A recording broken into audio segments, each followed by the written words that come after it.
Kita akan sama-sama membahas mengenai kepenuhan Roh Kudus tetap terpelihara dan tidak boleh hilang. Ada 3 poin yang kita akan sama-sama bahas. Mari kita sama-sama bahas poin yang pertama. Apa kepenuhan Roh Kudus bisa hilang dalam hidup seseorang? Saya ingin ajak saudara membaca dalam 1 Samuel pasal yang ke-16 ayat yang ke-14. Di sana dikatakan, tetapi roh Tuhan telah mundur dari Saul dan sekarang ia diganggu oleh roh jahat yang daripada Tuhan. Saudara, di bagian terakhir dikatakan roh jahat yang daripada Tuhan. Perlu saya jelaskan lebih dahulu bahwa Tuhan tidak pernah menciptakan roh yang jahat, roh yang berbuat jahat. Kita tahu roh jahat yang dimaksud adalah iblis. Iblis asalnya dari mana? Iblis adalah malaikat Lucifer dan pengikut-pengikutnya. Dan malaikat Lucifer ini dulunya ditempatkan oleh Allah di dekat kerub di sorga. Ya. Dan ketika dia ingin disembah, ingin menjadi seperti Allah, maka Allah hukum dia, Allah campakkan ke bumi. Dan jadilah dia iblis. Dan dia mempengaruhi malaikat-malaikat yang lain untuk menjadi pengikutnya. Jadi kata yang menunjukkan roh jahat yang daripada Tuhan itu Lucifer yang memang semula diciptakan oleh Tuhan. Kemudian roh jahat yang daripada Tuhan ini juga bisa memberikan pengertian roh jahat yang datang kepada Saul yang diizinkan oleh Tuhan. Jadi seizin Tuhan. Seperti ketika iblis minta izin untuk mencobai Ayub. Ya, Tuhan izinkan. Seperti itu kira-kira pemahaman dalam konteks ayat ini. Mari kita sama-sama kembali kepada poin kita. Apakah kepenuhan Roh Kudus bisa hilang dalam hidup seseorang? Bisa. Buktinya Saul, roh Tuhan undur daripadanya. Dan sekarang kita sama-sama melihat poin yang kedua. Apa yang terjadi jika orang tidak lagi dipenuhi oleh Roh Kudus? Tentunya dalam ayat ini kita akan melihat bahwa kalau Roh Kudus itu mundur, maka yang datang apa, saudara? Roh jahat. Roh jahat yang datang kepada orang-orang yang tidak lagi punya Roh Kudus di dalam hidupnya. Di dalam Matius 12 ayat yang ke-44 sampai 45 di sana dikatakan, lalu ia berkata, aku akan kembali ke rumah yang telah kutinggalkan itu. Maka pergilah ia dan mendapati rumah itu kosong, bersih tersapu dan rapi teratur. Perhatikan, ketika seseorang dilawat oleh Roh Kudus, maka hidupnya dibersihkan dari segala kotoran-kotoran kenajisan dosa. Sehingga saat itu hidupnya menjadi bersih. Tetapi perhatikan, kalau hanya bersih, tidak mengizinkan Roh Kudus memenuhi hidup orang itu, tinggal dalam hidup orang itu, berkuasa menjadi pribadi yang mengendalikan hidup orang itu, maka orang itu bagaikan rumah yang hanya bersih dan rapi teratur saja. Maka di ayat 45 di sana dikatakan, lalu ia keluar dan mengajak 7 roh lain yang lebih jahat daripadanya, dan mereka masuk dan berdiam di situ. Maka akhirnya keadaan orang itu lebih buruk daripada keadaannya semula. Demikian juga akan berlaku atas angkatan yang jahat ini. Jadi orang yang tidak didiami, ditinggali, dipenuhi, dipimpin, dikuasai oleh Roh Kudus, maka perhatikan, iblis yang tadinya keluar dari hidupnya, dia akan lihat, loh, rumah itu bersih. Kemudian dia akan panggil 7 roh jahat yang lain untuk masuk, dan rumah atau orang itu keadaannya menjadi lebih jahat dari yang sebelumnya. Ya, dari sebelum dia dibersihkan, diampuni, disucikan oleh Roh Kudus. Karena itu betapa pentingnya kita minta Roh Kudus untuk terus tinggal memenuhi, bahkan juga berkuasa atas kehidupan kita. Poin yang ketiga, bagaimana supaya Roh Kudus tetap memenuhi kehidupan orang percaya?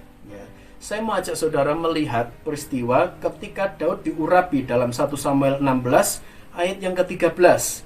Samuel mengambil tabung tanduk yang berisi minyak itu dan mengurapi Daud di tengah-tengah saudara-saudaranya. Sejak hari itu dan seterusnya berkuasalah roh Tuhan atas Daud, lalu berangkatlah Samuel menuju Rama. Jadi sejak sekarang ini dan seterusnya, kalau saudara sudah dipenuhi oleh Roh Kudus, minta untuk dia tetap tinggal, minta untuk dia tetap berkuasa dalam hidup kita. Ya. Dalam 1 Samuel 16 ayat 23, di sana satu peristiwa ketika Daud main kecapi di mana saat itu Saul sedang dikuasai oleh roh jahat. Maka Saul ketika mendengar permainan kecapi Daud, pujian penyembahan yang diangkat oleh Daud, membuat roh jahat itu undur. Saul merasakan nyaman. Jadi bagaimana supaya Roh Kudus tetap ada dalam hidup kita? Tetaplah jaga urapan dengan selalu membangun mesbah pujian dan penyembahan, mesbah doa, mesbah persekutuan dengan Tuhan. Ya, karena bukan hanya roh jahat yang akan undur, tetapi hidup kita akan merasakan aman, nyaman, lega, sejahtera. Ya. Hidup kita akan selalu merasakan kekuatan yang baru yang dari Tuhan. Saat Daud jatuh dalam dosa, ya, dia berzinah dengan Batseba, maka ketika ditegur oleh Nabi Nathan, Daud menyadari itu, dan di tengah-tengah situasi yang ada dia berkata, Tuhan, saya tidak ingin kehilangan roh-Mu. Saya sudah berdosa, saya sudah melanggar kekudusan. Dan di permohonan Daud itu ditulis di dalam Mazmur pasal yang ke-51 ayat yang ke-13. Janganlah membuang aku dari hadapan-Mu, dan janganlah mengambil roh-Mu yang kudus daripadaku. Daud tahu kalau Roh Kudus itu mundur, dia akan hancur. Masa depannya akan hancur, hidupnya akan hancur, keluarganya akan hancur, semuanya akan hancur, yang dikerjakan juga akan hancur. Jadi bagaimana supaya Roh Kudus tetap memenuhi kehidupan kita sebagai orang percaya? Tetaplah jaga kekudusan, tetaplah hidup benar sesuai dengan kehendak Tuhan. Karena Roh Kudus pun menjadi meterai dalam hidup kita. Meterai itu harus tetap melekat, menempel dalam hidup kita. Supaya apa? Supaya ketika dia datang, dia mendapati kita ada Roh Kudus. Ketika Yesus datang kedua kali, Roh Kudus itulah yang membawa kita naik terbang menuju ke dalam sorga. Puji nama Tuhan. Mari kita sama-sama satu dalam doa. Kita berkata, Roh Kudus, janganlah pergi. Ya Bapa, jangan ambil roh-Mu dari dalam hidupku. Amin. Berikan kami senantiasa hati yang baru, hati yang dibentuk oleh Roh Kudus. Berikan kami Tuhan kuasa urapan-Mu atas kami. Terima kasih Bapa. Beriku hati baru, ya Allah, dan bangkitkan roh-Mu dalamku. Amin, amin. Beriku hati baru, ya Allah, dan bangkitkan roh-Mu dalamku. Jagaku dalam hadirat-Mu, jagaku dalam hadirat-Mu Tuhan. Jangan ambil roh-Mu dariku.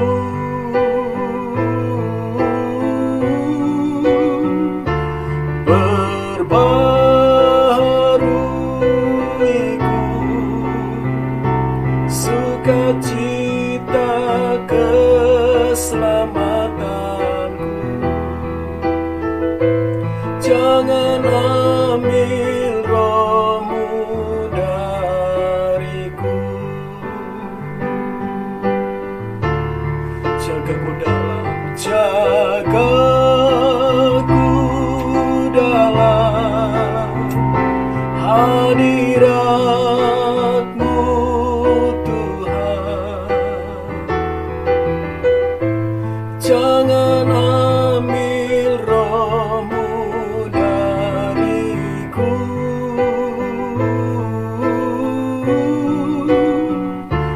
Berbaharuiku sukacita keselamatanku. Jangan ambil rohmu dariku. Jangan ambil rohmu, jangan ambil rohmu dariku. Nyatakan pujian ini sebagai kerinduan dan permohonan kita kepada Tuhan. Jangan ambil rohmu Tuhan, jangan ambil rohmu dariku. Kami perlu rohmu Tuhan, kami perlu pribadimu, kami perlu Engkau tinggal dalam hidup kami. Kami perlukan, kami rindu Engkau berkuasa atas kami, memimpin hidup kami, mengurapi kami, berkarya dalam hidup kami, berkuasa atas roh, jiwa, dan tubuh kami Tuhan. Haleluya, haleluya, haleluya. Kami perlu Engkau Tuhan, kami perlu Engkau Tuhan. Amin. Kami perlu kuasa-Mu, kami perlu roh-Mu Tuhan, kami perlu Engkau Yesus. Hidup kami milik-Mu, berkuasalah dan berfirmanlah senantiasa. Haleluya, haleluya. Biar roh-Mu tetap tinggal dalam hidup kami, berkuasa mulai hari ini dan seterusnya Tuhan atas hidup kami. Tuntun kami untuk terus hidup dalam kekudusan dan kebenaran-Mu Tuhan. Haleluya, Engkau kekuatan kami, Yesus Tuhan. Terima kasih Tuhan, terima kasih Yesus. Haleluya, haleluya, haleluya. Jagaku dalam hadirat-Mu. Kita angkat pujian ini. Jagaku dalam hadirat-Mu Tuhan. Jangan ambil roh-Mu dariku.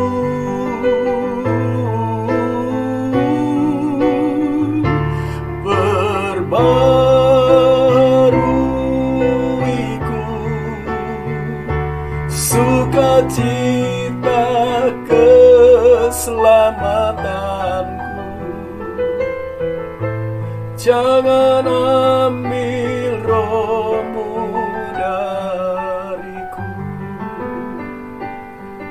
Terima kasih Tuhan. Haleluya. Jangan ambil roh-Mu dariku. Pak saudara kasih oleh Tuhan, mari kita terima rahmat berkat yang datangnya dari tempat yang maha tinggi. Berkat Allah Abraham, Allah Ishak, Allah Yakub, berkat di dalam nama Tuhan Yesus Kristus, tercurah pengurapan Roh Kudus lipat kali ganda. Roh hikmat dan wahyu untuk mengenal Allah dengan benar, kepenuhan kealahan pikiran Kristus, kedewasaan rohani Tuhan limpahkan. Berkat jasmani, yaitu kesehatan yang terbaik, perlindungan Allah. Demikian juga hidup yang diberkati oleh Tuhan, keluarga yang diberkati oleh Tuhan, serta masa depannya diberkati oleh Tuhan. Menjadi bagian hidup kita sekalian mulai hari ini sampai Tuhan datang kedua kali. Terima kasih Bapa. Kami terima berkat-Mu, kami alaskan dalam nama Tuhan Yesus Kristus. Haleluya. Amin.